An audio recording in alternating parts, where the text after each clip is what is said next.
leadership is a balance between being tough-minded and tender-hearted, or compassion and challenge. And we can go to either end of those scales very easily. And I think one of the things that we need to really think about is, how do we center ourselves to make balanced decisions?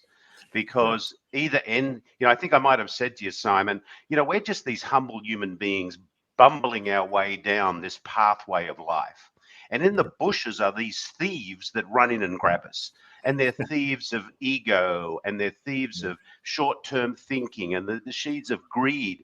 And they take us into the bushes, and for a moment we feel like we're okay. But that's not the place we need to be. And, I loved what Mike said, and Diane and others. We are, in one way, I am so excited because at last COVID hit leadership up the side of the head and said, if we do not take care of culture, if we don't listen to what Aristotle said, which was pleasure in the job puts perfection in the work, we are going to never be able to build a world of happy people. And as you know, Simon, I've been singing this for 25 years around, it's two things you need in business to be successful: the will of the people and a great strategy. And what most short-term thinkers were doing, were thinking about strategy and execution tomorrow. But, at WD-40 Company, where I spent 25 years as the CEO of a public company, we have 93% employee engagement. 98% of our people say they love to work at the company. Why should they? We just sell oil in a can. No, we don't. We're in the memories business. We create positive, lasting memories by solving problems in factories, homes, and workshops around the world. So I hope that COVID certainly slapped leaders up the side of the head and said, it's about time you woke up, that it's all about the people. Yeah, you're spot on, Gary. It's funny because, I'm reading an awful lot lately about, how COVID is mixing things up. And one of the things is around communication. And for me, communication, I used to think communication was language and rules and regulations. But for me, the essence of communication is connection. It's connection.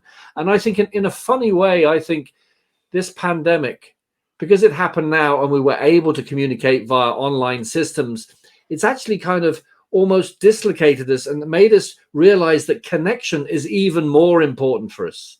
What do you think? One of the biggest desires and needs we have as human beings is to belong. Yeah. And what COVID did, it took away our ability to belong.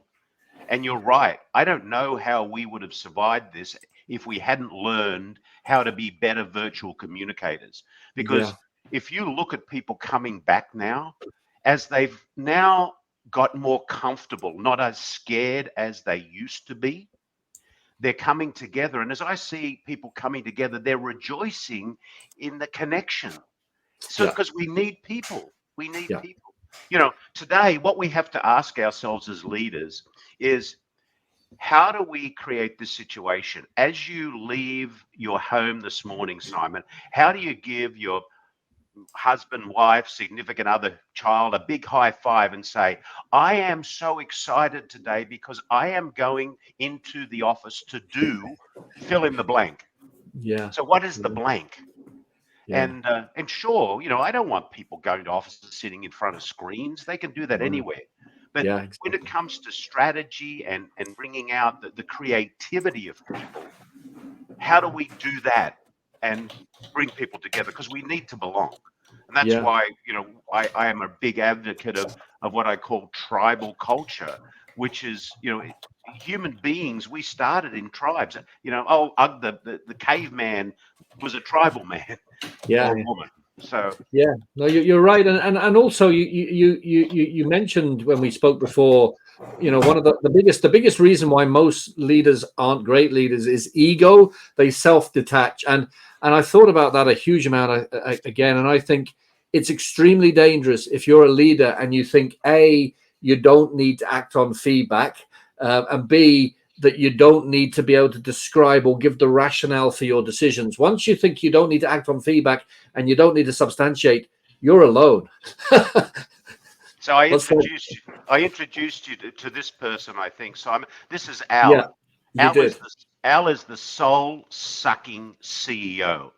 And Al's attributes are, number one, his ego eats his empathy instead of his empathy eating his ego. He thinks micromanagement is essential. He's corporate royalty. I've spent years climbing up this ladder. It's a fear-based culture. He's a master of control and a know-it-all. He has all the answers. He thinks learning is for losers. He must always be right. He hates feedback and he never follows through on his commitments. That's the sort of leader that was creating toxic cultures. And you know what has to happen to them? They got to go. Well said, Terry. What do you think? Absolutely. You know, I was just quoted recently that, you either change your culture or change your leadership. That's it. There's no middle in there. There's no room for continued thought processes based on the old business model. The new business model is people-centric and creating positive culture where people can't wait to get to work. Okay. And can't wait means work from home, in the office, on the street, making speeches, wherever work is. They can't wait to do it because they are part of something special.